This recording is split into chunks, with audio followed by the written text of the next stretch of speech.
رحیم دنیا بھر سے دیکھنے اور سننے والے تمام ناظرین و سامعین کی خدمت میں السلام علیکم ورحمۃ اللہ وبرکاتہ۔ میں ہوں آپ کا میزبان محمد عبدالودود اور آپ دیکھ رہے ہیں پروگرام آپ کے مسائل کا حل، جسے روزانہ شب 9:05 پہ ملک کے معروف دینی و عصری تعلیمی ادارے جامعۃ الرشید کراچی سے براہ راست آپ کی خدمت میں پیش کیا جاتا ہے۔ ناظرین کرام، آج 12 ربیع الاول 1439 ہجری وہ بہت ہی مبارک دن ہے دو حوالوں سے۔ ایک تو یہ کہ آج کے دن ایک جمعۃ المبارک کی سعادت ہمیں حاصل ہوئی اور سید الایام کہا گیا ہے اس دن کو، اور آج کے دن میں جمعۃ المبارک کے ساتھ ساتھ جو اس دن کی دوسری بڑی سعادت ہے وہ ہے حضور اکرم صلی اللہ علیہ وسلم کا وجود اس کائنات کو ملا، اور اللہ رب العزت نے ہمیں اپنا پیارا محبوب عطا کر کے ہمارے لیے اس کو ہدایت و نور کا منبع بنایا ہے۔ اور آج کی اس نشست کا آغاز آپ علیہ الصلوۃ والسلام کی شان میں، آپ علیہ الصلوۃ والسلام کی ذات کو خراج تحسین کے ساتھ، اور کچھ ایک کلام ہے میں اس سے آغاز کرتا ہوں۔ شاعر نے لکھا ہے جی کہ دل میں ہو یاد محمد تو وہی حال اچھا ہے، بعد حمد کے گر ہے تو محمد کا خیال اچھا ہے، جس بار مدینے کا سفر ہو میرا، ہاں میرے لیے ایک وہی سال اچھا ہے۔ لوگ تو کہتے ہیں کہ ہے چاند بہت حسین، پر چاند یہ کہتا ہے محمد کا جمال اچھا ہے۔ جس میں مبعوث ہوئے فخر دو عالم آقا، جس میں مبعوث ہوئے فخر دو عالم آقا، وہ مہینہ بس ایک وہی سال اچھا ہے۔ اور حضرت ذکی کیفی مرحوم لکھتے ہیں، پردے اٹھے نگاہ سے ہر شے نکھر گئی، تنویر صبح رات کے رخ پر بکھر گئی، دشت و جبل سے نور کے کوندے لپک پڑے، کلیوں کے جام پھولوں کے ساغر چھلک پڑے، برگ و شجر نہال ہوئے جھومنے لگے، آپس میں ایک ایک کا منہ چومنے لگے، کرنوں کا رقص ہونے لگا برگ و بار پر، فردوس عکس ریز ہے ہر لالہ زار پر، تاریکیوں کا نام مٹا کر جہان سے، اتری عروس صبح ایک نئی آن بان سے، بادل فضائے دہر کے بادل فضائے دہر پہ رحمت کے چھا گئے، بادل فضائے دہر پہ رحمت کے چھا گئے، آئی صدا کے سید کونین آ گئے، صلی اللہ علیہ وعلی آلہ وسلم۔ آج کی اس نشست میں روزانہ کی طرح آپ کے بہت سارے سوالات اور مفتیان کرام کے سامنے ان سوالات کو رکھیں گے اور ان کا بہت ہی مستند جواب آپ تک پہنچانے کی بھرپور کوشش کریں گے انشاءاللہ، اور ساتھ ہی ساتھ آپ صلی اللہ علیہ وسلم کی سیرت کے کچھ پہلو اجاگر کرنے کی کوشش کریں گے اور اس مبارک تذکرے میں اپنا حصہ ڈالنے کی کوشش کریں گے۔ آج کے ہمارے معزز مہمان ہمارے ساتھ جو موجود ہیں اس نشست میں، ان کا تعارف آپ کی خدمت میں۔ سب سے پہلے ہمارے ساتھ موجود ہیں مفتی محمد حسین خلیل خیل صاحب، سینئر مفتی ہیں دارالفتاح جامعۃ الرشید کراچی کے، استاذ الحدیث بھی ہیں جامعۃ الرشید کراچی کے، اور جامعۃ الرشید کراچی کے فقہ المعاملات المالیہ والعلوم الاداریہ کے نام سے ایک شعبہ کے آپ اسسٹنٹ ڈائریکٹر بھی ہیں، اور ساتھ ہی ساتھ بینک اسلامی پاکستان کے شریعہ بورڈ کے آپ ممبر ہیں۔ دوسرے معزز مہمان ہمارے ساتھ موجود ہیں، معروف مذہبی اسکالر ہیں مفتی طارق مسعود صاحب، سینئر مفتی ہیں، سینئر فیکلٹی ممبر ہیں جامعۃ الرشید کراچی کے، اور مزید کسی تعارف کے یقیناً محتاج نہیں ہیں۔ تیسرے معزز مہمان ہیں مفتی احمد خان صاحب، موجود ہیں اس نشست میں ہمارے ساتھ ہمیشہ ہوتے ہیں۔ آپ بھی سینئر مفتی ہیں، سینئر فیکلٹی ممبر ہیں جامعۃ الرشید کراچی کے، اور نیشنل بینک آف پاکستان کے شریعہ بورڈ کے آپ رکن بھی ہیں۔ تینوں معزز مہمانان کا بہت بہت شکریہ، اور مفتی طارق مسعود صاحب سے میں آغاز کروں گا آج کی اس نشست کا، اور ان سے میں درخواست کروں گا اور ان سے ہم یہ پوچھیں گے، ہم یہ جانیں گے کہ ربیع الاول کے حوالے سے، جس میں آپ علیہ الصلوۃ والسلام کی پیدائش کا بھی یہ مہینہ ہے اور آپ صلی اللہ علیہ وسلم کے وصال کا بھی یہی مہینہ ہے، اس حوالے سے قرآن و سنت کی روشنی میں مفتی صاحب ہمیں کیا سبق ملتا ہے، اور قرآن و سنت کی روشنی میں ذرا ہمیں بتائیے کہ آپ صلی اللہ علیہ وسلم کی پیدائش کا موقع ہو یا حضور کے وصال کا موقع ہو تو قرآن و سنت ہماری کیا رہنمائی کرتا ہے اس حوالے سے، براہ کرم۔ بسم اللہ الرحمن الرحیم۔ دیکھیے، رسول اللہ صلی اللہ علیہ وسلم کی پیدائش کے موقع پر پہلی بات تو یہ کہ صحابہ کرام نے یوم پیدائش کو نہیں منایا اور نہ یوم وفات کو منایا ہے۔ کوئی بھی چیز جب دین سمجھ کے کی جاتی ہے تو اس کے لیے قرآن و سنت سے ثبوت کا ہونا ضروری ہے۔ اگر ہمیں یوم پیدائش کے حوالے سے ہمارے پاس کوئی بھی تعلیمات نہ ہوتی تو بھی اتنا کافی تھا، اس بات کے لیے کہ ہم یوم ولادت کو باقاعدہ سیلیبریٹ نہیں کر سکتے یا یوم وفات کو برسی نہیں منا سکتے ہم، لیکن ہمیں کچھ احادیث ملتی ہیں جن سے ہمیں اشارہ ملتا ہے کہ اگر نبی کا کسی کو یوم ولادت معلوم ہو تو اس یوم ولادت کو پھر نبی نے کیا کیا ہے. ہمارے پاس مشہور حدیث ہے بخاری مسلم کی کہ آپ صلی اللہ علیہ وسلم پیر کے دن کا روزہ رکھتے تھے. صحابہ نے پوچھا کہ یا رسول اللہ آپ کیوں روزہ رکھتے ہیں؟ تو آپ نے فرمایا یہ میرا پیدائش کا دن ہے. تو اس سے ہمیں کیا پتہ چلا کہ دیکھیے روزہ اور تہوار جمع نہیں ہو سکتے، یعنی عید اور روزہ جمع نہیں ہو سکتے. آپ جب کسی بھی چیز کو سیلیبریٹ کرتے ہیں یا مناتے ہیں تو روزہ رکھ کے نہیں مناتے. بالکل.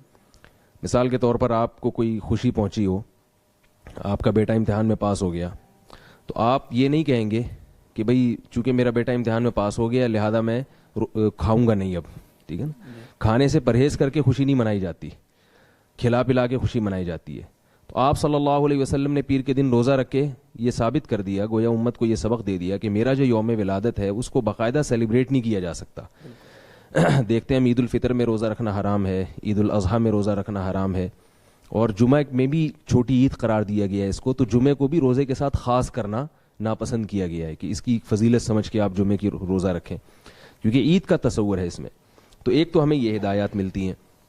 دوسری ہمیں اگر ہم قرآن و سنت پہ اور شریعت کے مزاج پہ غور کرتے ہیں تو ہم دیکھتے ہیں کہ بھئی یہودیوں کے لیے جو دن تھا وہ ہفتے کا دن تھا، جو ان کی گویا چھوٹی عید تھی، جو مقدس دن تھا، ہفتے میں سب سے بڑا دن تھا وہ.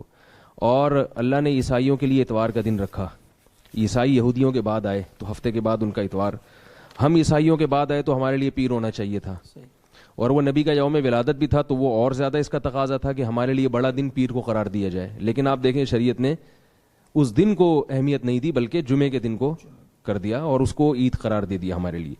تو اس سے بھی ہمیں پتہ چلتا ہے شریعت کے اس مزاج سے کہ شریعت جو ہے وہ نبی کے یوم ولادت والے دن میں تہوار کا عنصر نکال رہی ہے، ٹھیک ہے نا. اس کو تہوار کسی بھی لحاظ سے اس کو تہوار نہیں بنانا چاہتی.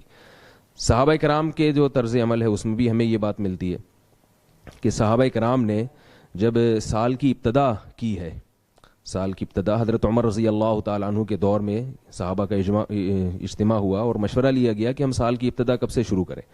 تو یوم ولادت سے بھی کر سکتے تھے، وہ جس سال آپ کی پیدائش ہوئی، یوم وفات سے بھی کر سکتے تھے، لیکن صحابہ کرام نے ولادت کے سال کو بھی اتنی اہمیت نہیں دی، وفات کے سال کو بھی اہمیت نہیں دی، بلکہ نبی صلی اللہ علیہ وسلم کی ہجرت کے سال کو اہمیت دی.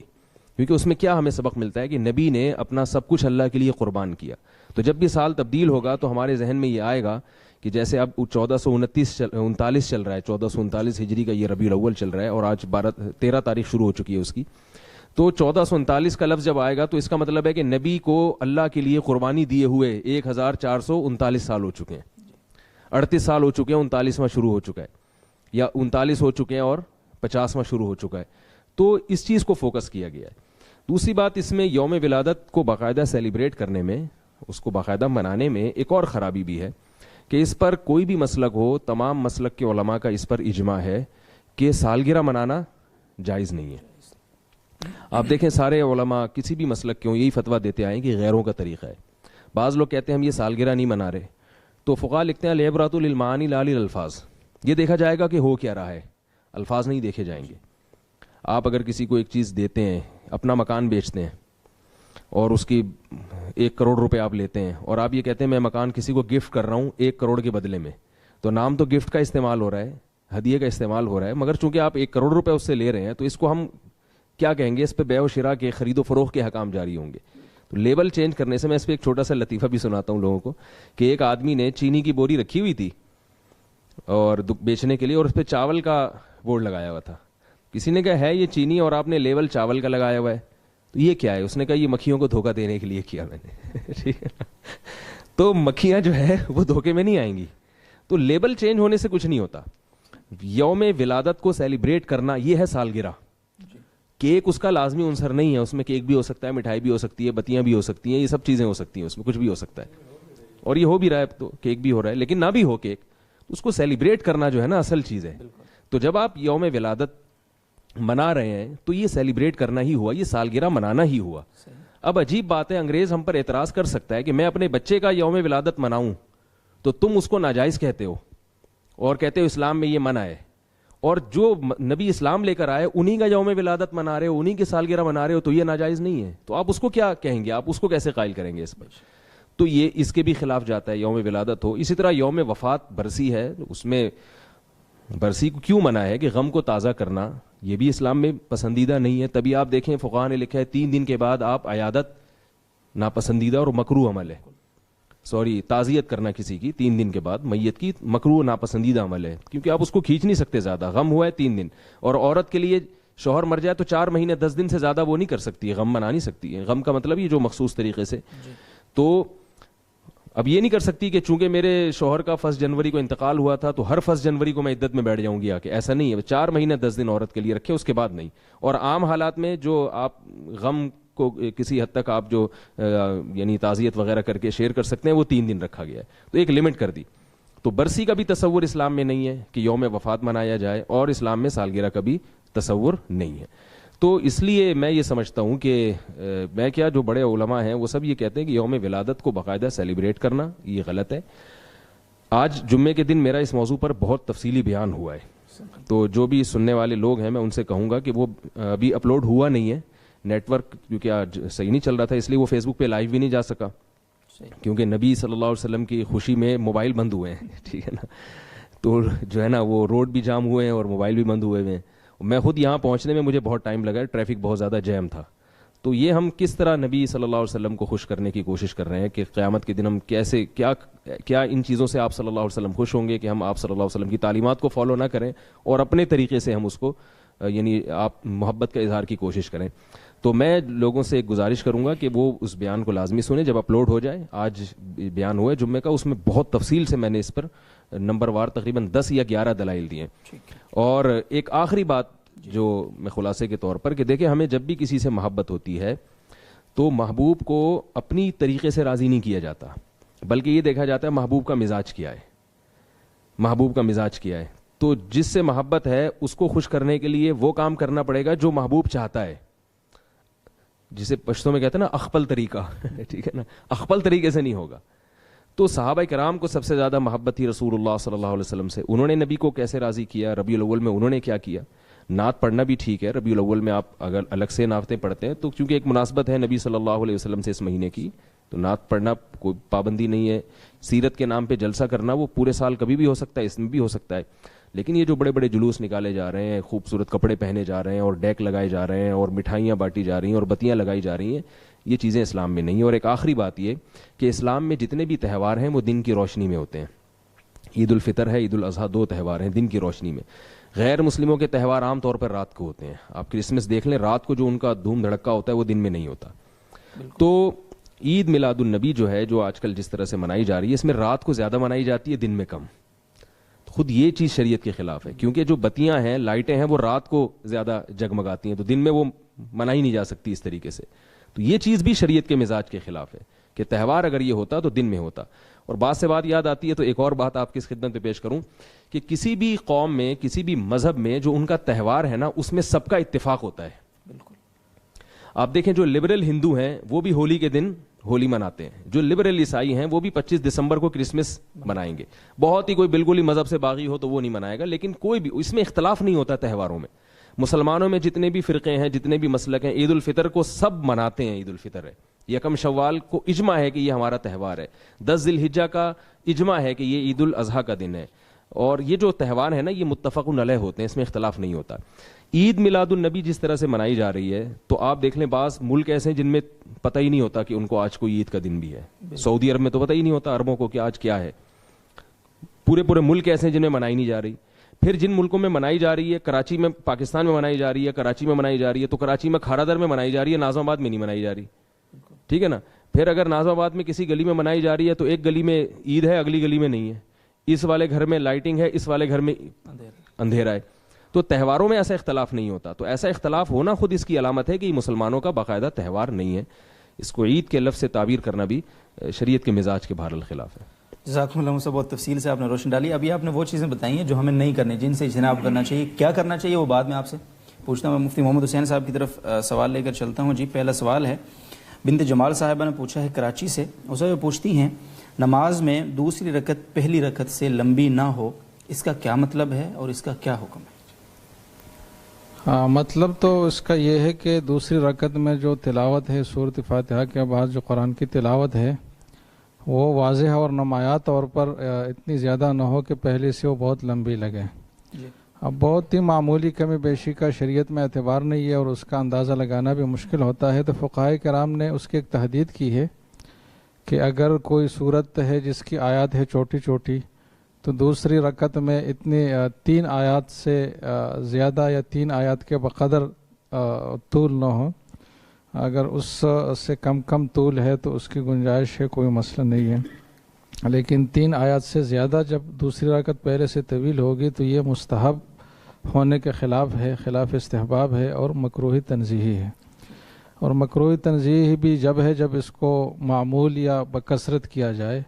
اگر کبھی کبھار ہو تو اس میں کوئی حرج نہیں ہے. خود رسول اللہ صلی اللہ علیہ وسلم سے ثابت ہے کہ انہوں نے جمعہ کے دن پہلی رکعت میں سورۃ اعلیٰ اور دوسرے میں سورۃ غاشیہ کی تلاوت فرمائی، جبکہ سورۃ غاشیہ سورۃ اعلیٰ سے کچھ لمبی ہے. تو کبھی کبھار میں تو کوئی حرج ہی نہیں ہے. لیکن اگر معمول بنایا جائے یا بکثرت کیا جائے اور وہ 3 آیات کے بقدر ہو یا اس سے زائد ہو تو پھر اس میں مکروہ تنزیہی کا پہلو آئے گا. اور اگر کوئی ایسی صورت ہے جس کی آیات لمبی ہے تو اس میں پھر دوسری رکعت کے طویل ہونے کی مقدار حروف میں طے کی جائے گی کہ 42 حروف کے بقدر دوسری جو رکعت ہے وہ پہلے سے طویل نہ ہو. لیکن یہاں بھی وہی ہے کہ یہ زیادہ سے زیادہ خلاف استحباب ہے، تو مطلب بھی اس کا واضح ہو اور حکم بھی واضح ہوا. اور یہ بات کہ یہ کبھی کبھار اگر ہو تو اس میں کوئی حرج نہیں ہے. لیکن یہاں ایک بات میں ایک فائدہ زائدہ کے طور پر واضح کروں کہ جو ائمہ حضرات ہے وہ قرات کا جو مسنون طریقہ ہے جو فقہاء نے ذکر فرمایا ہے اور قرآن کو 3 حصوں میں تقسیم کر کے نمازوں کے لیے کے حساب سے اس کی تعین کی ہے کہ طوال، مفصل، قصار اور اوسط، تو اس کی رعایت نہیں کی جاتی اور بکثرت بلکہ معمول کے مطابق بعض ائمہ کا تو یہ ہے کہ اس کی خلاف ورزی کرتے ہیں کہ کچھ آیات ایک صورت سے پڑھی، کچھ دوسری صورت سے، یا ایک صورت کا کچھ حصہ ایک رکعت میں اور دوسرا حصہ دوسری رکعت میں.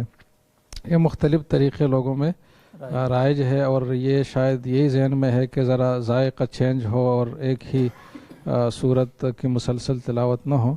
تو اس میں صرف ایک صورت ہے جو کراہت سے باہر ہے، باقی سب صورتیں مکروہ تنزیہی میں آتی ہے. اور وہ ایک صورت یہ ہے کہ ایک اگر لمبی صورت ہے اور اس صورت کے آخری آیات اتنی مقدار میں کچھ پہلی رکعت میں اور کچھ دوسری میں پڑھی جائے کہ وہ صورت مکمل ہو جائے، صرف یہ صورت کراہت سے باہر ہے. باقی اس کے علاوہ جتنی بھی صورتیں ہیں مختلف صورتوں سے آیات سے مختلف جگہوں سے پڑھنے کی تو مکروہ تنزیہی میں آتے ہیں.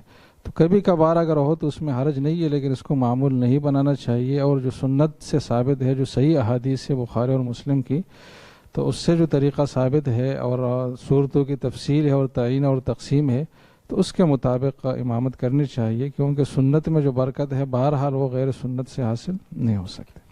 جزاکم اللہ صاحب. اور مفتی احمد خان صاحب کی طرف اگلا سوال ہے، ان کی طرف لے کر جائیں گے سوال. جی ادیب الرحمان صاحب کا سوال ہے ہری پور سے. کہتے ہیں جی کہ میں نے بیماری کی وجہ سے 7-8 سال کے فرض روزے پورے نہیں رکھے ہیں، بعض رکھے ہیں اور بعض نہیں رکھے، اور اب میں صحت یاب ہو گیا ہوں، لیکن ان روزوں کی صحیح تعداد مجھے معلوم نہیں ہے کہ کتنے روزے مجھ سے قضا ہوئے ہیں. تو اب قضا کرنے کا طریقہ کار کیا ہے مصعب؟ بسم اللہ الرحمن الرحیم. انہیں چاہیے کہ یہ ہر سال کے لیے ایک اندازہ لگائیں اور جو ان کا غالب گمان ہو جائے، یعنی ان کا زیادہ رجحان جس طرف آ جائے کہ فلاں سال میں ان سے زیادہ اتنے روزے قضا ہوئے ہوں گے، تو اسی مقدار کو اس سال کے لیے مقرر کر لیں. مثلا یہ اندازہ لگائیں کسی سال کے لیے اور ان کا یہ غالب گمان ہوتا ہے کہ اس سال زیادہ سے زیادہ مجھ سے 15 روزے چھوٹے ہوں گے، تو بس 15 روزوں کو اپنے ذمے ان کی قضا کرنے کو لازم سمجھیں اور اس طرح ہر سال کے وہ اندازہ لگا کر اپنے ذمے مقرر کریں.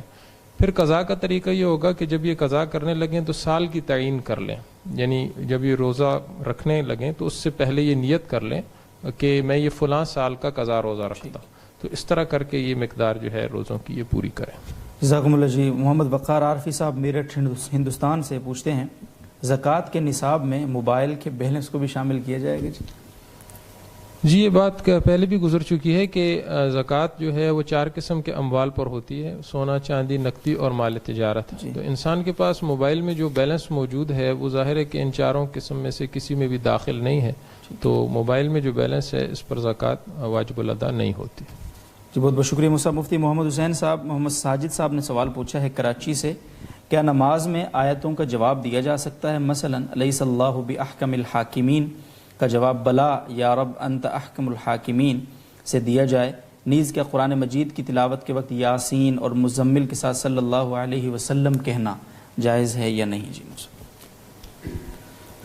قرآن مجید کی تلاوت تو جب نماز سے باہر ہے اس میں اگر رسول اللہ صلی اللہ علیہ وسلم کا اسم گرامی آئے اور اس کے ساتھ درود پڑھا جائے تو یہ موقع تو ان مواقع میں نہیں ہے جس میں درود پڑھنا مسنون قرار دیا گیا ہو، لیکن اگر کوئی پڑھے گا تو کوئی حرج نہیں ہے۔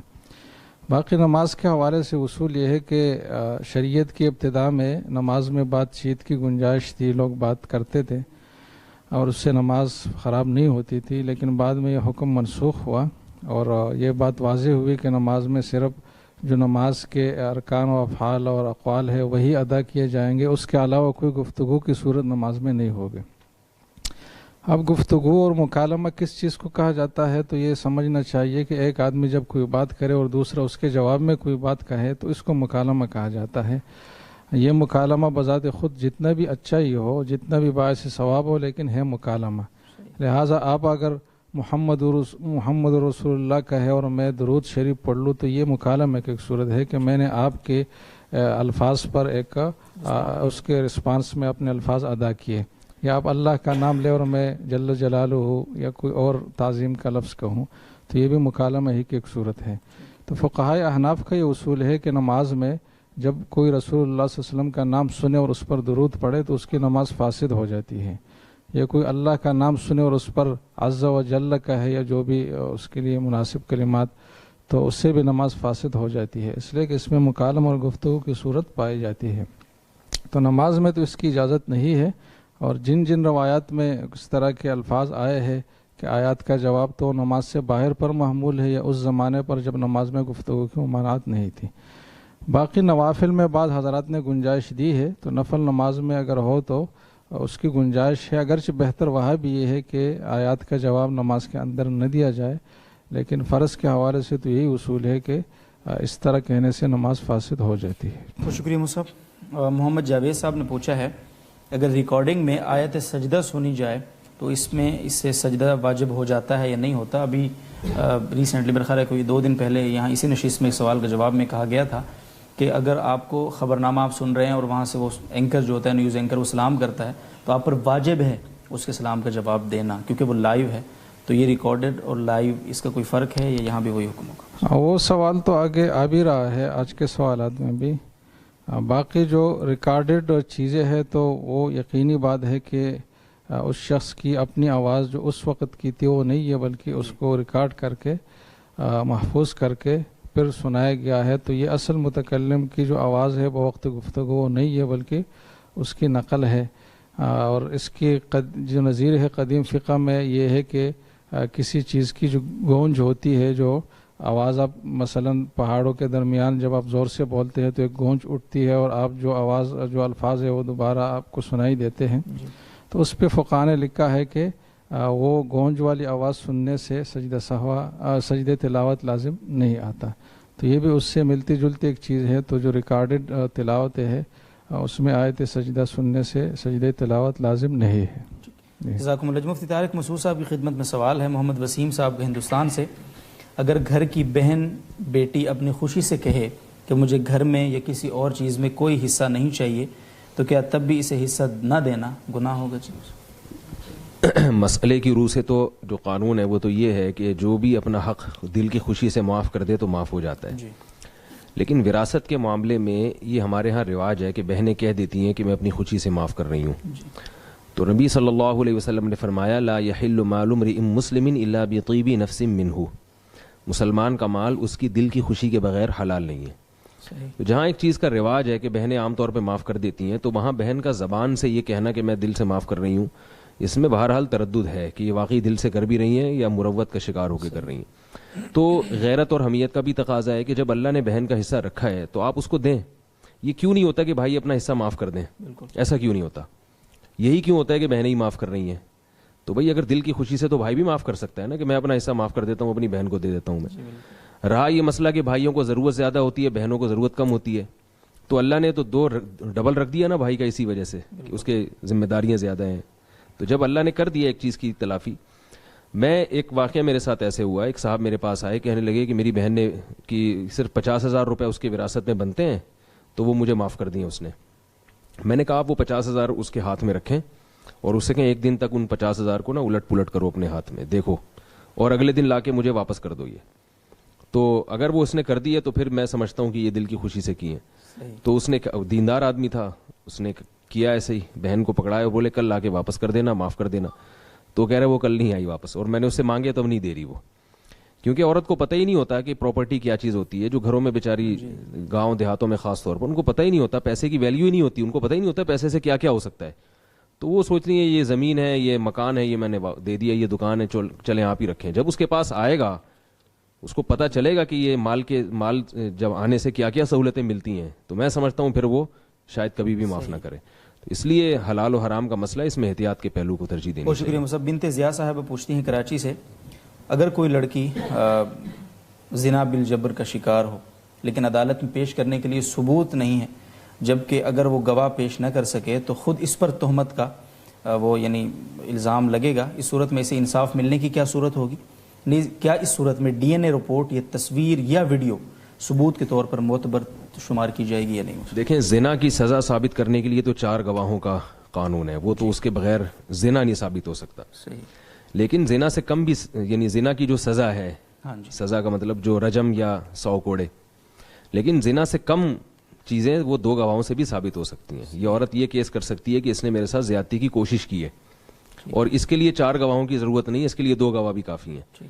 تو اس پر اس کو یقیناً جو بھی مجرم ہے اس کو سزا دی جائے گی, اور اس کے لیے عدالت ڈی این اے کا سہارا بھی لے سکتی ہے, اور عدالت جو بھی ایک جرم کو ثابت کرنے کے لیے میڈیکل رپورٹس کا بھی سہارا لے سکتی ہے, وہ جائز ہے. لیکن زنا ثابت کرنے کے لیے 4 گواہوں کا ایک لگا بندہ نصاب ہے, وہ جب تک ثابت نہیں ہوگا تو زانی کو زنا والی سزا نہیں ملے گی, دوسری سزا ملے گی اس کو. صحیح ہے, ٹھیک. اور دوسری سزا کوئی بھی دی جا سکتی ہے, وہ عدالت کچھ بھی سزا اس کو طے کر سکتی ہے. وہ تو فقہاء نے شاید یہ بھی لکھا ہے کہ اس کو اگر قاضی چاہے تو قاضی یہ سمجھتا ہے کہ اس بندے کا کام یہ ہے اور یہ اس طرح سے کرتا ہے تو قتل بھی کر سکتا ہے, جج اس کو قتل کا فیصلہ بھی کر سکتا ہے اس کے. جزاکم اللہ. مفتی احمد خان صاحب, محمد راشد صاحب نے قطر سے پوچھا ہے, جس تاریخ کو صاحب نصاب ہوئے اگلے سال اسی تاریخ میں زکوٰۃ فرض ہوتی ہے, لیکن اگر ایک دن بعد مزید کچھ رقم آ گئی ہے تو کیا اسے بھی زکوٰۃ کے حساب میں شامل کیا جائے گا یا نہیں؟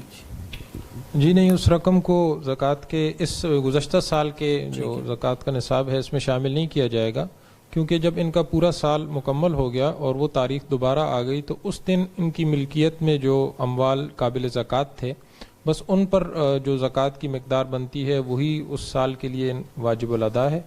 اب اس کے بعد جو رقم آئی ہے تو وہ اگلے سال کو دیکھا جائے گا, جب یہی تاریخ آئے گی تو اس وقت ان کی ملکیت میں جو اموال ہوں گے تو پھر حساب لگایا جائے گا. جی جزاکم اللہ مصعب. اور محمد یعقوب صاحب ٹیکسلا سے پوچھ رہے ہیں, کیا بغیر وضو کے دستانے پہن کر یا کپڑے سے تھام کر قرآن مجید پکڑ کر تلاوت کی جا سکتی ہے؟ انہوں نے دو صورتوں کا پوچھا ہے اور ان دونوں میں فرق ہے. اصل اس بارے میں ضابطہ یہ ہے کہ جو کپڑا انسان نے پہنا ہوا ہو تو اس سے بے وضو حالت میں قرآن پاک کو پکڑنا جائز نہیں ہے. جیسے براہ راست ہاتھ لگانا جائز نہیں ہے, تو ایسے کپڑے کے ذریعے بھی قرآن پاک کو نہیں پکڑا جا سکتا کہ جو انسان نے پہنا ہوا ہے. تو اب اگر دستانہ انہوں نے پہنا ہوا ہے اور بے وضو حالت میں ہے تو یہ اس حالت میں اس طرح دستانے کے ساتھ نہیں پکڑ سکتے. اور جو کپڑے کو تھام کر انہوں نے پوچھا ہے تو وہ کپڑا اگر انہوں نے پہنا ہوا نہیں ہے تو اس سے پھر پکڑا جا سکتا ہے, اور اگر کوئی پہنا ہوا کپڑا ہے, مثلا کوئی چادر اوڑی ہوئی ہے یا قمیض کے کسی حصے سے یہ پکڑنا چاہتے ہیں تو اس طرح کرنا جائز نہیں ہوگا. جی جزاکم اللہ مصعب. اور ناظرین کرام, اگر آپ ابھی ہمیں جوائن کر رہے ہیں اور ہمارے اس پروگرام میں شامل ہونا چاہتے ہیں اپنے سوالات کے ذریعے سے, یا کسی بھی شرعی نقطہ نظر کی آپ کو وضاحت درکار ہے اور آپ ہمارے ساتھ اپنے سوالات کو شیئر کرنا چاہتے ہیں, بہت آسان سا طریقہ ہے. آپ فیس بک پر جائیں گے, فیس بک کے سرچ انجن میں JTR میڈیا ہاؤس لکھ کر اس پیج کو سرچ کریں گے, اسی پیج پر ہماری لائیو ٹرانسمیشن جاری ہے, اس کا حصہ بنیں گے اور کمنٹ بار میں اپنا سوال تحریر کریں گے اور جواب کا انتظار فرمائیں گے. سوال تحریر کرتے وقت 2 باتوں کا خیال رکھنا بہت ضروری ہے, آپ کو پہلے بھی پتہ ہے, یاد دہانی کے لیے عرض کر دیتا ہوں کہ اپنے سوال کے ساتھ اپنا اور اپنے علاقے کا نام لکھنا مت بھولیں. اور دوسرا یہ کہ فرقہ وارانہ اور سیاسی نوعیت کے جو سوالات ہیں ان سے ناظرین گریز لازم ہے. ایسے سوالات کا کسی قسم کا کوئی جواب اس پلیٹ فارم سے آپ کو نہیں مل پائے گا. اگلا سوال آج کی اس نشست کا مفتی محمد حسین صاحب کی خدمت میں ہے, اور سوال ہم سے پوچھا ہے حسین احمد صاحب نے سعودی عربیہ سے. وہ کہتے ہیں جی میں سعودیہ میں ہوتا ہوں، بڑی گاڑی چلاتا ہوں اور اکثر سفر میں ہوتا ہوں، اگر کبھی سوتے ہوئے غسل فرض ہو جائے اور سردی بہت ہو، اگرچہ گاڑی میں پانی ہو لیکن راستے میں نہ ہو، تو کیا حکم ہوگا؟ کیا فجر کے لیے غسل کرنا فرض ہوگا یا تیمم بھی کر سکتے ہیں؟ بس اس نے یہ واضح نہیں کیا کہ تیمم کا جو پوچھ رہے وہ پانی نہ ہونے کی وجہ سے یا سردی لگنے کی وجہ سے۔ بہرحال اگر پانی نہیں ہے اور گاڑی میں جو پانی ہے وہ گاڑی کی ضرورت کے لیے ہے کہ اس کے بغیر گاڑی نہیں چل پاتی، جیسے گاڑی میں کچھ پانی انجن کے لیے رکھنا ہوتا ہے، تو اگر وہ پانی ہے اور پانی اور نہیں ہے تو پھر اس کے لیے تیمم جائز ہے۔ لیکن اگر سردی کی بات ہے تو اس میں پہلی بات تو یہ ہے کہ پانی گرم کرنے کا اہتمام ان کو کرنا چاہیے، اور چونکہ یہ انہوں نے کہا ہے کہ معمول ہے کہ اس طرح ہوتا رہتا ہے اور ان کی زندگی اس طرح سفر میں گزرتی ہے، تو ان کے پاس ایسا انتظام ہونا چاہیے۔ یہ ان کے اوپر لازم ہے کہ ایسا انتظام کرے اس سے گرم پانی حاصل کر کے غسل کر سکے، جو اصل فرض کی ادائیگی کا طریقہ ہے۔ لیکن بالفرض اگر ایسی صورت ہے کہ گرم پانی نہیں مل رہا اور ٹھنڈے پانی سے غسل کرنے میں یا تو مرنے کا اس کو خدشہ ہے، بہت سخت سردی ہے، یا اگر مرنے کا نہیں ہے تو کوئی بیماری ہے، وہ بیماری بڑھنے کا یا بیماری لاحق ہونے کا اس کو قوی خدشہ ہے، اور یہ خدشہ صرف احتمال کے درجے میں نہیں ہے بلکہ یقین کی حد تک ہے، تو پھر اس کے لیے تیمم کی گنجائش ہے، ورنہ نہیں ہے۔ جزاکم اللہ جی۔ شعیب صاحب کا سوال ہے بورے والا سے، اگر 40 سال پرانا قبرستان ہو اور مٹی برابر ہو تو اس ہموار زمین پر نماز جنازہ پڑھی جا سکتی ہے مصعب یا نہیں؟ جی پڑھی جا سکتی ہے۔ ٹھیک ہے جی۔ اسامہ صاحب اگلا سوال پوچھتے ہیں، مساجد اور عام گھروں کی جو دیواریں ہیں ان پر بغیر اجازت لیے پوسٹر چسپاں کرنا، جیسے جلسوں کے اشتہارات لوگ لگا دیتے ہیں، یہ جائز ہے یا نہیں؟ نیز مساجد کے لیے کس کی طرف سے ان اشتہارات کی اجازت معتبر ہوگی؟ بس یہ ہمارے ملک کا بڑا المیہ ہے کہ جس شخص کی جو بھی اشتہار بازی کی خواہش ہو وہ دوسرے کے املاک کو استعمال کرتے ہوئے اور ان کو خراب کرتے ہوئے وہ پورا کرتا ہے، تو یہ غلط اور ناجائز ہے۔ کسی کے دیوار پر پوسٹر یا کوئی بھی چیز چسپان کرنا یہ اس کی اجازت کے بغیر ناجائز ہے، حرام ہے، اس کا گناہ ہوگا، اور جب تک اس سے صراحتاً اجازت نہ ہو تو اس عمل کی اجازت نہیں ہے، اس لیے کہ اس سے دیوار کو بہرحال نقصان پہنچتا ہے۔ جبکہ مسجد کا جہاں تک بات ہے تو مسجد میں تو متولی اور کمیٹی کی اجازت سے بھی ایسا کرنا جائز نہیں ہوگا، اس لیے کہ پوسٹر لگانے سے یقیناً اس کے رنگ و روغن کو دیوار کو نقصان پہنچتا ہے، تو اگر متولی ایسی چیز کی اجازت دے جس میں مسجد کا نقصان ہے تو اس کا شرعاً اعتبار نہیں ہے۔ تو اگر پوسٹر لگانے سے مسجد کی دیوار کو بدنمائی اس کی ہو جاتی ہے اور اس کو نقصان پہنچتا ہے تو وہ پھر ان کی اجازت سے بھی جائز نہیں ہے، کمیٹی کی اجازت سے بھی جائز نہیں ہے۔ جی جزاکم اللہ۔ مفتی طارق مسعود صاحب سے سوال ہے، احسان اللہ صاحب طائف سعودی عرب سے پوچھتے ہیں، عزت و ناموس بچانے کے لیے مصعب خودکشی کرنا جائز ہے یا نہیں؟ نہیں، خودکشی کرنا کسی بھی صورت میں جائز نہیں ہے۔ اگر کسی عورت کو اپنی یعنی عزت جانے کا خطرہ ہے، خدا نخواستہ جبراً زنا کا خطرہ ہے اس کو، تو بھی وہ خودکشی نہیں کر سکتی۔ ٹھیک ہے، اچھا مصعب۔ اور ایک اور سوال ہے ام حبیبہ صاحبہ کا، پھوپھا، خالو، بہنوئی محرم ہیں یا نامحرم ہیں؟ پھوپھا، خالو، بہنوئی یہ تینوں نامحرم ہیں۔ ٹھیک ہے، بہت شکریہ جی۔ مفتی احمد خان صاحب آپ کی خدمت میں ہے اگلا سوال، اور سوال ہم سے پوچھا ہے سہیل صاحب نے سنگاپور سے، اگر شوہر بیوی کے ساتھ فرض نماز جماعت سے ادا کرے تو دونوں کے کھڑے ہونے کا صحیح طریقہ بیان فرما دیجیے۔ جی، اس صورت میں کھڑے ہونے کا طریقہ یہ ہے کہ عورت جو ہے وہ بالکل پیچھے کھڑی ہو، مرد آگے کھڑا ہو جائے اور عورت بالکل اس کے پیچھے کھڑی ہو، ساتھ کھڑی نہ ہو۔ جی جزاک اللہ جی۔ محمد گل صاحب کا اگلا سوال ہے دبئی سے، اگر مسافر آخری 2 رکعتوں میں امام کے ساتھ شریک ہوا ہے تو کیا وہ امام کے ساتھ سلام پھیرے گا یا پوری 4 رکعت ادا کرے گا؟ جی مصعب کیا فرماتے ہیں آپ؟ جی، وہ پوری 4 رکعت پڑھے گا، کیونکہ جب ایک دفعہ وہ امام کے ساتھ اس نے اقتدا کر لی ہے، نماز میں شامل ہو گیا ہے، تو اس پر بھی لازم ہو گیا ہے کہ امام جب 4 رکعت پڑھ رہا ہے، چونکہ وہ مقیم ہے تو اس پر بھی لازم ہے کہ 4 رکعت پڑھے، تو اس کو چونکہ صرف 2 رکعت ملی ہیں امام کے ساتھ، تو باقی 2 رکعت امام کے سلام پھیرنے کے بعد اس کو پڑھنا ہوں گے۔ ٹھیک ہے جی۔ وقار احمد صاحب ملتان سے پوچھتے ہیں، کیا امام صاحب جماعت کے دوران محراب کے اندر پاؤں رکھ سکتے ہیں یا باہر رکھنے ہوں گے پاؤں؟ بلا کسی عذر کے ایسا کرنا مکروہ تنزیہی ہے، یعنی پسندیدہ نہیں ہے، لیکن اگر کوئی عذر ہے، جگہ کی کمی ہے، کوئی اور ایسی وجہ ہے تو پھر یہ کراہت بھی نہیں ہوگی۔ بہت بہت شکریہ جی۔ مفتی محمد حسین صاحب بخت اکبر صاحب ملائیشیا سے پوچھتے ہیں، میرا نام بخت اکبر ہے، اگر لوگ مجھے صرف اکبر سے کے نام سے پکاریں تو یہ میرے لیے جائز ہوگا یا نہیں ہوگا؟ جی بس ان کے لیے تو کوئی مسئلہ نہیں، لوگوں کے لیے جائز ہوگا نہیں ہوگا تو ناجائز نہیں ہے، بہرحال مناسب تو نہیں ہے، پورا نام پکارنا چاہیے، لیکن اصول یہ ہے کہ جس نام کی خصوصیت شرعاً اللہ تعالیٰ کے ساتھ ثابت نہ ہو یا عرفاً کہ وہ نام اللہ ہی کے ساتھ خاص سمجھا جاتا ہے تو اس نام کا استعمال دوسرے کے لیے بھی کیا جا سکتا ہے۔ تو اکبر نام بھی ایسا ہے کہ دوسرے کے لیے بھی اس کا مفہوم اور معنی کے لحاظ سے استعمال بیٹھتا ہے اور درست ہے، اگرچہ اعلیٰ درجے کی جو بڑائی ہے وہ اللہ ہی کے لیے حاصل ہے، لیکن انسانوں میں بھی چھوٹے بڑے اور ایک دوسرے سے درجات میں فرق ہے، تو اس کے انسان کے لیے بھی اکبر کا لفظ کسی حد تک استعمال ہو سکتا ہے، تو اس لیے اس میں کوئی گناہ تو نہیں ہے۔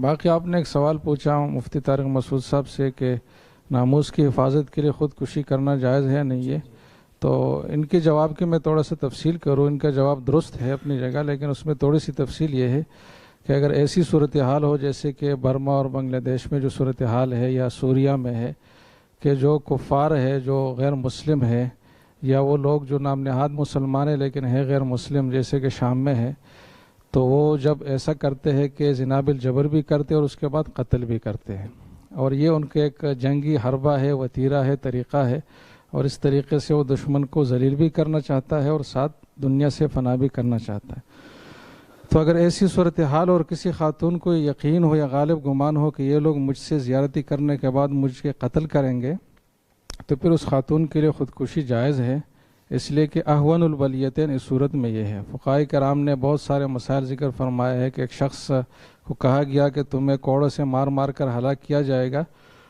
یا تو اپنے آپ کو اس تلوار سے مارو ورنہ کوڑے سے تمہیں مار مار کر ہلاک کیا جائے گا۔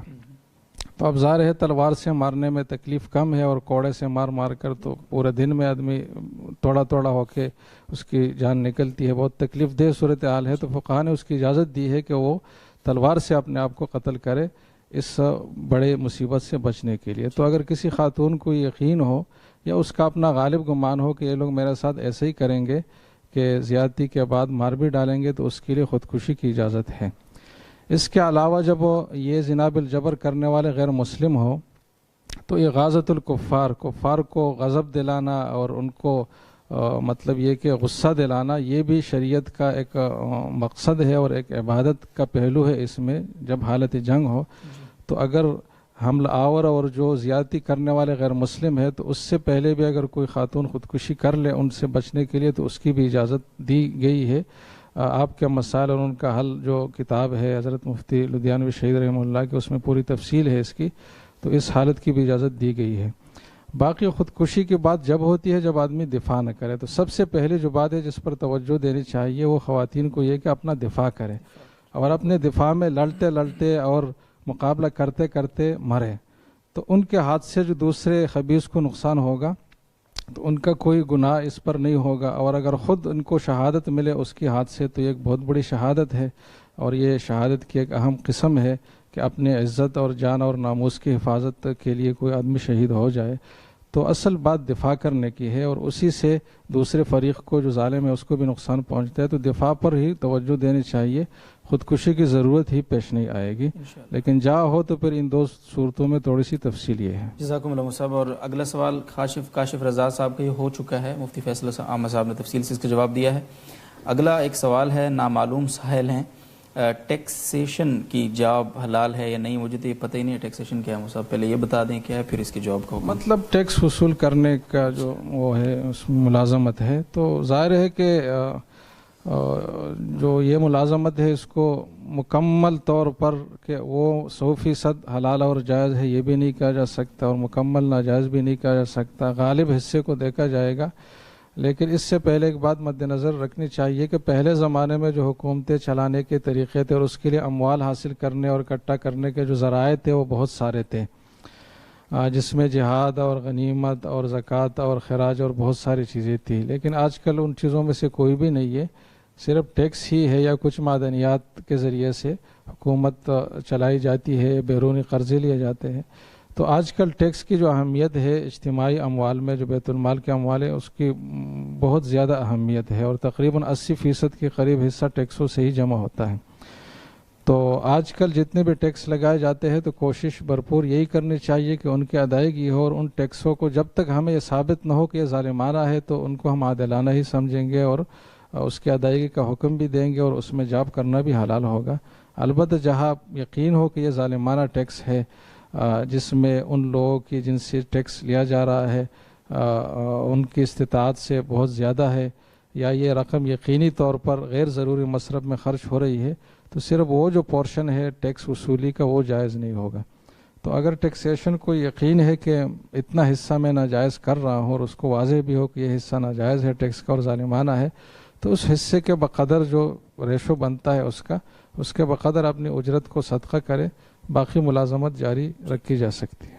جزاکم اللہ صاحب۔ اور مفتی طارق مسعود صاحب کی طرف چلتا ہوں جی، اور اگین ظاہر سوال و جواب کا سلسلہ تو جاری ہی ہے، اور جو چیز جہاں ہم رکے تھے کہ آپ نے بتایا کہ ربیع الاول کے حوالے سے جو چیزیں ہو رہی ہیں ان میں کون کون سی چیزیں جن سے ہمیں احتیاط کرنی چاہیے، ان سے بچنا چاہیے، شریعت ہمیں کیا تعلیمات دیتی ہے، شریعت ہمیں بتاتی کیا ہے اس مہینے کے حوالے سے، اس مبارک مہینے کے حوالے سے، کہ ہمیں کرنا کیا چاہیے، وہ تو نہ کرنے کے بعد تھی، کرنا کیا چاہیے صاحب، کیا فرماتے ہیں؟ پہلے تو میں اپنی وہ بات تھوڑی سی ریپیٹ کر لوں، کیونکہ اس وقت شاید لائیو لوگ کم تھے، اب بہت سارے لوگ ہیں تو وہ سب بات سن لیں کہ آج اس بارے میں میرا تفصیل سے بیان ہوا ہے جمعے کا، چونکہ وہ لائیو نہیں کیا، نیٹ ورک کا پرابلم تھا، تو میں لوگوں سے گزارش کروں گا کہ وہ بیان سنیں لازمی، اس میں بہت تفصیل سے میں نے عید میلاد النبی کی شرعی حیثیت کو بیان کیا ہے، اور پھر یہ پروگرام کے شروع میں جیسے بتایا کہ عید میلاد النبی کی شرعی حیثیت کیا ہے، اس کے خلاصے کے طور پر انشاءاللہ اس کا شارٹ کلپ ہم جی۔ بنوائیں گے۔ اب آپ نے جو ایک سوال پوچھا ہے کہ اس دن کے بارے میں کرنا، یعنی ساری چیزیں ناجائز ہی ہیں، کچھ کرنا بھی ہے ٹھیک ہے، کرنے سے کے بارے میں ہمیں کیا ہدایت ملتی ہے؟ تو دیکھیں رسول اللہ صلی اللہ علیہ وسلم سے واضح طور پر کچھ بھی ہمیں اس دن کی کوئی الگ سے کوئی، یا اس مہینے کی کوئی فضیلت نہیں ملتی ہمیں، کوئی الگ سے کوئی اس پر کوئی حدیث ہو یا کسی صحابی کا کوئی قول ہو۔ تو صحابہ کے دور میں یہ ربیع الاول آتا تھا اور گزر جاتا تھا، اس میں کوئی الگ سے ہمیں کوئی ضعیف روایت بھی نہیں ملتی کہ کچھ الگ سے کچھ کیا ہو۔ باقی یہ کہ کیونکہ بہرحال نبی صلی اللہ علیہ وسلم کا ولادت اس مہینے میں ہوئی ہے، تو اس بیس پر اگر کسی کو اس مہینے سے محبت ہوتی ہے کہ اس لیے یہ مہینہ کسی کو اچھا لگتا ہے کہ اس میں نبی پیدا ہوئے ہیں، تو اس پہ نہ گورنمنٹ کی طرف سے کوئی پابندی ہے نہ شریعت کی طرف سے کوئی پابندی ہے، کیونکہ اچھا لگنے کے لیے اور محبت کے لیے کوئی اصول اور ضابطے نہیں ہوتے۔ محبوب کی ہر چیز سے انسان کو محبت ہوتی ہے، تو ربیع الاول سے بھی محبت ہو سکتی ہے۔ کسی کو اس مہینے میں نبی سے محبت کا جوش پیدا ہوتا ہے اور اس جوش میں نبی صلی اللہ علیہ وسلم کی شان میں نعتیہ کلام کہتا ہے، تو نعت کہنے پر بھی کوئی پابندی نہیں ہے، بلکہ ایک ثواب کی چیز ہے، صحابہ کرام سے نعت کہنا ثابت ہے، اور تو آپ ربیع الاول میں بھی کہہ سکتے ہیں، محرم سفر میں بھی پڑھ سکتے ہیں نعت، مگر یہ کہ نعت اصولوں کے مطابق ہو، گانے کے طرز میں نہ ہو، دھوم دھڑکا موسیقی ناچ گانے جس طرح سے آج کل نعتیں ہو رہی ہیں۔ ابھی مجھے ظہر میں کسی نے بتایا کہ ایک نئی نعت آئی ہے، اس میں ہم قادری ہیں ٹن ٹناٹن، تو میں تو پہلے مذاق سمجھ رہا تھا، میں نے کہا ایسا ہی غلط ہے، تو واقعی اس طرح کی ایک نعت آئی ہے، تو قادری ہیں ٹن ٹناٹن ٹن ٹناٹن، یہ نعت کے ساتھ مذاق ہے یہ۔ تو میں یہ کہتا ہوں کہ نعت ایسی ہونی چاہیے۔ دیکھیں گانے بجانے میں کیا ہوتا ہے کہ جو رکا ہوا آدمی ہے وہ تھرکنا شروع کر دیتا ہے، اور نعت کا ایسا سنجیدہ کلام ہونا چاہیے کہ جو چلتا ہوا آدمی ہے وہ رک جائے، اس میں ایک سکینت نازل ہونے لگے۔ نعت کا ایک وقار ہوتا ہے، تو نعت کا اسٹائل وقار والا ہونا چاہیے، لگے کوئی باوقار آدمی نعت پڑھ رہا ہے، اور دوسرا یعنی اس آنکھوں سے آنسو نکل آئے آپ کے، سکونت کی کیفیت ہو، ناچنا نہ شروع کر دیں آپ نعت سن کے، یہ نعت کے ساتھ مذاق ہے، ایسی نعت نہیں ہونی چاہیے۔ دوسرا نعت کا جو کلام ہے وہ شرکیہ نہیں ہونا چاہیے۔ آپ صلی اللہ علیہ وسلم نے فرمایا لا تطرونی کما اطرت النصارى، جیسے نصارہ نے حضرت عیسیٰ کی شان کو بہت بڑھا دیا، تو مجھے بھی ایسے میری اللہ کے ساتھ شریک نہ کرو مجھے۔ تو نعت میں آپ صلی اللہ علیہ وسلم کو مشکل کشا، حاجت روا، اس طرح کے الفاظ، یہ اس میں یہ غیر محتاط رویہ ہے۔ نبی صلی اللہ علیہ وسلم کی جو حیثیت ہے اس حیثیت کو بیان کرنا چاہیے، وہ حیثیت ہی بہت بڑی ہے، آپ خاتم النبیین ہیں، آپ اللہ کے محبوب ہیں، سرور دو عالم ہیں۔ تو دو چیزیں۔ تیسری بات یہ کہ سیرت کے نام پہ جلسے کرنا وہ بھی جائز ہے، کبھی بھی کیا جا سکتا ہے۔ جلسے جیسے مختلف عنوانات سے ہوتے ہیں، تو سیرت کے عنوان سے بھی جلسے ربیع الاول میں آپ کر سکتے ہیں، مگر ان جلسوں میں پھر وہی شرعی حدود سے تجاوز نہ کریں۔ اس میں لاؤڈ اسپیکر کو اتنا ساری رات آپ کھول کے رکھیں کہ جو لوگ آرام کرنے والے ہیں وہ آرام نہ کر سکیں، بیمار پریشان ہو جائیں۔ آپ اپنی آواز زبردستی لوگوں کو نہ سنائیں۔ جو جلسے میں شرکت کرنا چاہتا ہے تو وہ آئے گا، وہ نعت بھی سنے گا اور نبی صلی اللہ علیہ وسلم کی شان میں تقریر بھی سنے گا، خطاب بھی سنے گا۔ جو نہیں سننا چاہتا اس کو زبردستی نہ سنائی جائے، اتنے پاورفل اسپیکر نہ ہو، اتنا زور نہ ہو۔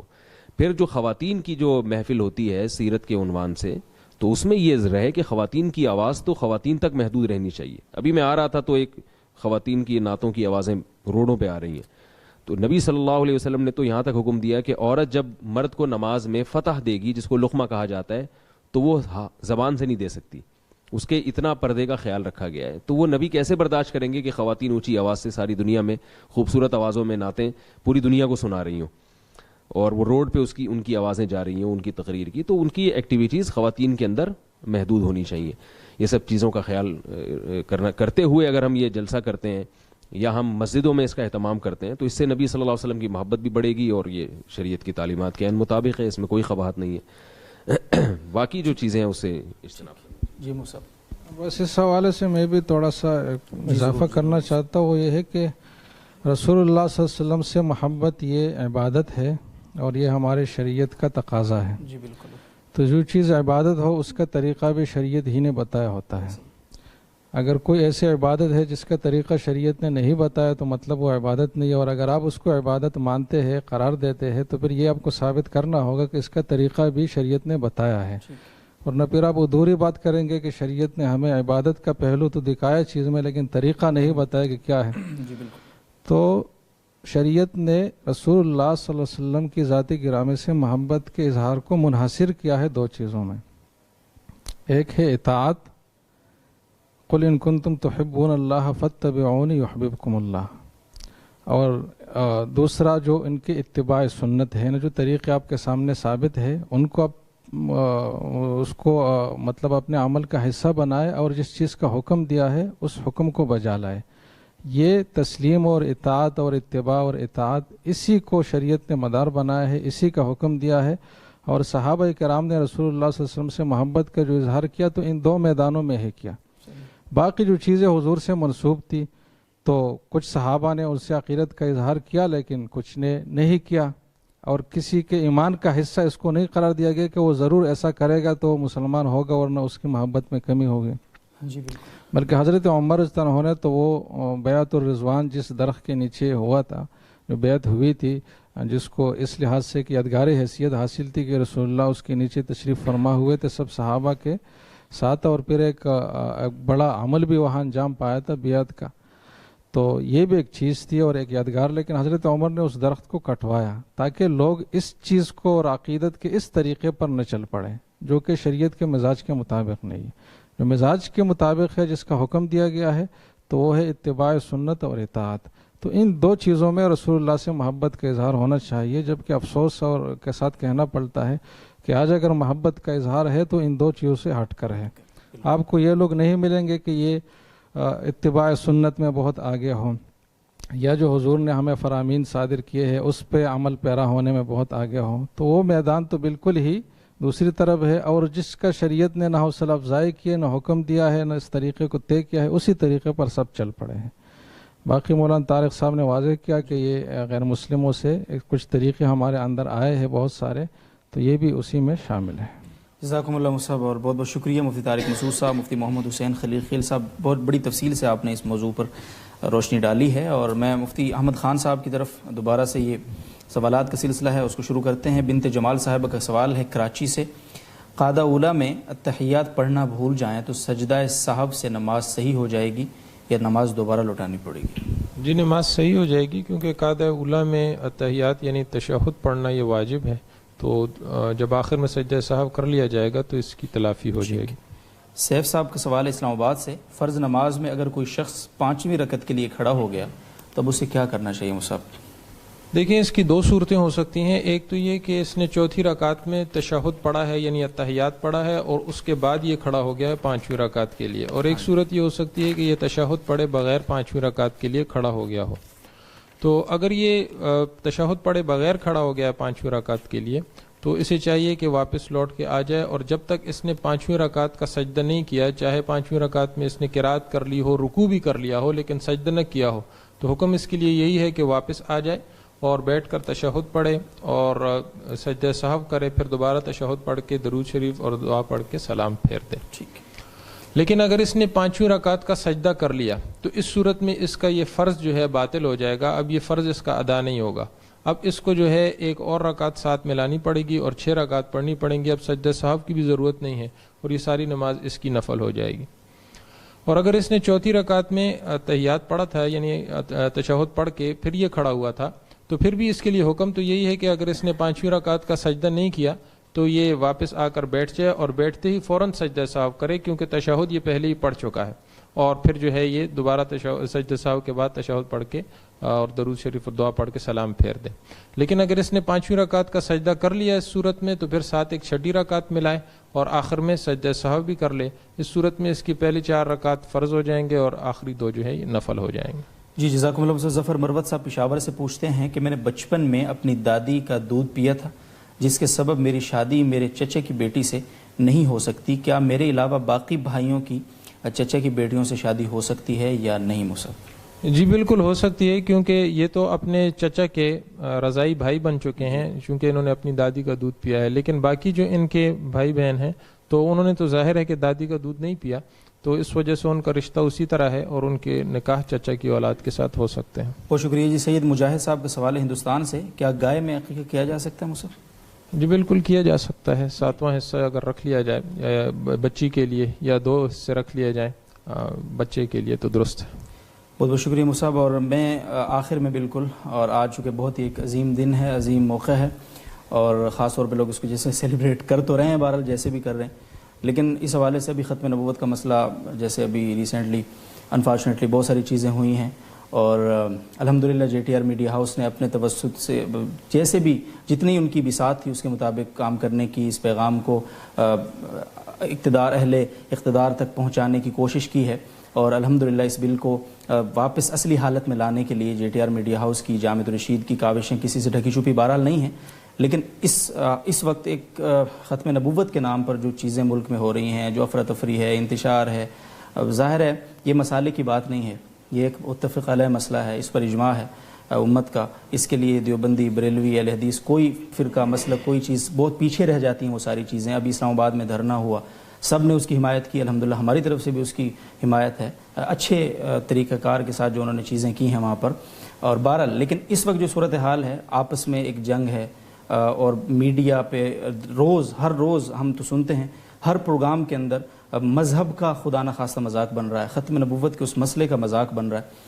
میں ضروری سمجھتا ہوں کہ ہمارے اس پلیٹ فارم سے کچھ پیغام ناظرین کو جانا چاہیے کہ اس حوالے سے ہمیں کیا کردار ادا کرنا چاہیے, اور میڈیا پہ جو چیزیں ہو رہی ہیں, انٹرویوز دھڑا دھڑ لوگ لے رہے ہیں اور اپنے مطلب کی چیزیں کھینچ رہے ہیں وہاں سے, اور اس کو مذہب کے ساتھ جوڑ کر آگے پیش کر رہے ہیں, اور ختم نبوت کے مسئلے کو, ختم نبوت کے اس قانون کو متاثر کرنے کی کوشش کی جا رہی ہے. مصعب, تو آپ کیا پیغام دیں گے اس دن کی خاص مناسبت کے حوالے سے بھی, اور ختم نبوت کے اس خاص جو ایک قانون ہے اور ایک اہم مسئلہ ہے اس حوالے سے بھی؟ مصعب, مفتی محمد حسین صاحب. جی اس حوالے سے جو بات ہے وہ بہت واضح ہے, اور وہ یہ ہے کہ جو بھی چیز مذہب کے نام پہ کیا جائے, یا دوسری تعبیر میں دو کہ جو بھی چیز ثواب سمجھ کر کیا جائے, تو اس میں 2 چیزیں اگر ہوں گی تو باعث ثواب ہے, وہ مذہبی معاملہ ہے, اس کو سمجھا جائے گا کہ مذہبی طریقے سے اس کو ڈیل کیا گیا, ورنہ اس کو کوئی دوسرا رخ دیا جائے گا. سب سے پہلی بات تو اخلاص ہے کہ اس عمل کے پیچھے کوئی بھی مفاد اللہ کے رضا کے علاوہ نہ ہو, خواہ کوئی بھی مفاد ہو وہ نہ ہو. حتیٰ کہ ایک دینی جماعت ہے وہ اپنے جماعت کو مستحکم کرنے کا مفاد بھی اس ذہن میں نہ رکھے, محض اللہ سے جو تعلق ہے بحیثیت مسلمان ہمارا, اس تعلق کو مضبوط کرنا اور اس کو استوار کرنا اور اس کو نبھانا, یہ پیچھے مقصد ہو تو اخلاص ہو. دوسری چیز اس میں اتباع سنت ہے کہ سنت سے جو طریقہ ثابت ہے اس طرح کے مذہبی معاملات میں جد و جہد کرنے کا, اسی طریقے کو اختیار کیا جائے. اور شریعت کے کچھ اصول تو واضح ہے. ایک اصول تو یہ ہے کہ لا ضرر ولا ضرار فی الاسلام, کوئی ایسا طریقہ آپ اختیار نہیں کر سکتے جس میں آپ خود اپنے آپ کو ضرر پہنچا یا دوسرے کو ضرر پہنچا, یا دوسرے کے جوابی ضرر میں آپ ضرر کا اقدام کریں. جہاں بھی ضرر کا پہلو ہوگا شریعت اس کو روکے گی. تو کوئی ایسی سرگرمی شرعی اس طور پر اس طریقے سے اور اس وقت تک نہیں کہلائے گی جب تک اس میں ضرر کا پہلو آپ اس کو ہٹا نہ دیں. آج کل المیہ یہ ہے کہ ہم جب تک کسی چیز میں ضرر کو اور جو اس کی سنگینی ہے اور لوگوں کو ٹھیس پہنچانے کی جو اس میں صورتیں ہیں وہ اپنی گفتگو میں اور اپنے عمل اور کردار میں جب تک ہم شامل نہ کریں تو ہم یہ سمجھتے ہیں کہ ہم نے صحیح ترجمانی نہیں کی اور جو جدوجہد کرنی چاہیے تو ہم نے نہیں کی. تو اس دھرنے میں جو بہت کچھ ہوا اصل موقع بالکل صحیح تھا، اس سے کسی کو اختلاف نہیں تھا، لیکن کچھ چیزیں ایسی بھی ہوئی جس میں ضرر کے پہلو بھی تھے لوگوں کے لیے، تو بہرحال نامناسب تھے۔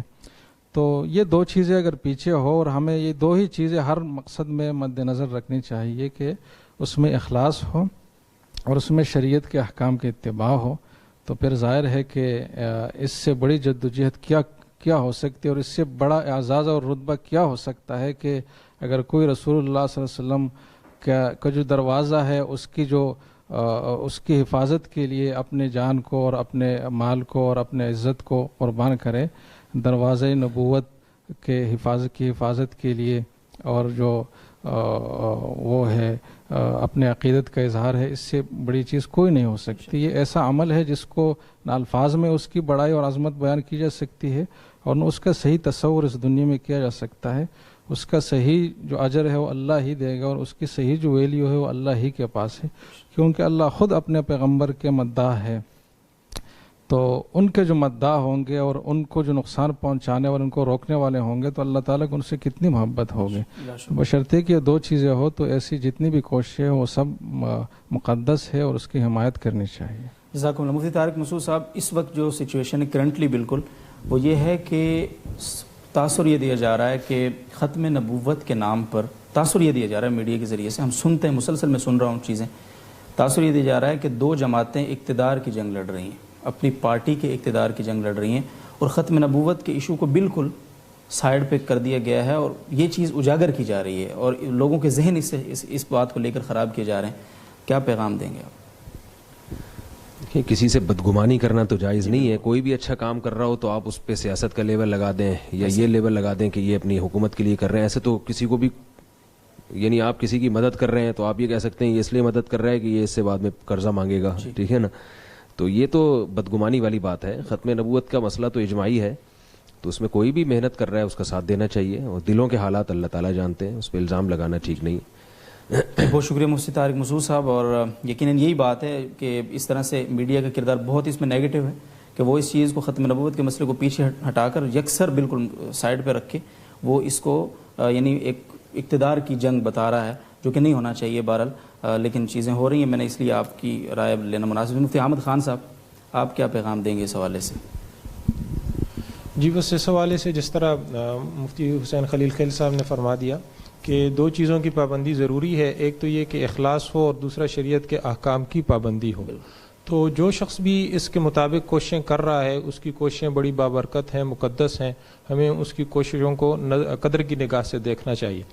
اور باقی دلوں کے حال تو اللہ جانتا ہے، ہمیں کسی کی نیت کا علم نہیں ہے، اور ہر شخص کو یہ سوچنا چاہیے کہ کسی بھی مذہب کے کسی مسئلے کو اپنی کسی دنیاوی فائدے کا ذریعہ نہ بنائے، اور میڈیا کو بھی اس بارے میں مثبت کردار ادا کرنا چاہیے کہ مذہب کا جو یہ ایک اہم ایشو ہے تو اس کو کسی سیاسی اقتدار کی جنگ کی صورت میں پیش نہ کیا جائے، بلکہ اس اہم ایشو پر یعنی جن لوگوں نے غلطی کی ہے تو ان کو احساس دلایا جائے، اور اس مسئلے کی اہمیت مسلمانوں کے دلوں میں مزید پیدا کی جائے۔ یہ ایک بالکل اجماعی اور اتفاقی مسئلہ ہے، یہ کوئی ایسا مسئلہ نہیں ہے کہ جس میں کسی بھی مکتب فکر کا اختلاف ہو۔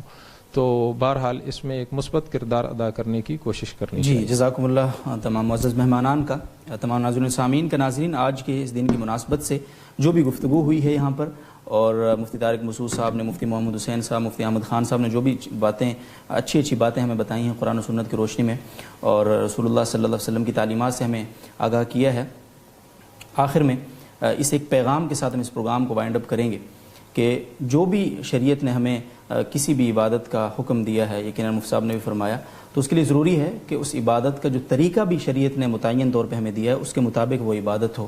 اگر ہم بیت اللہ کے اندر کھڑے ہو کے نماز ادا کر رہے ہیں لیکن رسول اللہ صلی اللہ علیہ وسلم کے طریقے سے ہٹ کر وہ نماز ادا ہو رہی ہے، تو کم از کم خدا کی رحمت تو ہمارے اوپر متوجہ نہیں ہوگی، اگرچہ ہم بیت اللہ کے اندر کھڑے ہو کر بھی وہ نماز ادا کریں، کیونکہ اللہ رب العزت کو اپنے محبوب صلی اللہ علیہ وسلم کے بتائے گئے طریقے سے زیادہ عزیز کوئی بھی چیز نہیں ہے۔ اس لیے ہمیں چاہیے کہ ہم اپنے دینی معاملات میں اپنی عبادت کے جتنے بھی ہمارے عبادت کے متعلق جو احکام شریعت نے ہمیں دیے ہیں ان میں رسول اللہ صلی اللہ علیہ وسلم کے طریقہ کار کو فالو کریں. یہی ہماری بقا کا ذریعہ ہے اور یہی ہماری عبادتوں کی قبولیت کی کنجی ہے. آج کے پروگرام سے آپ سے اجازت چاہیں گے. کل شب 9:05 پہ دوبارہ آپ سے ملاقات ہوگی. اللہ حافظ.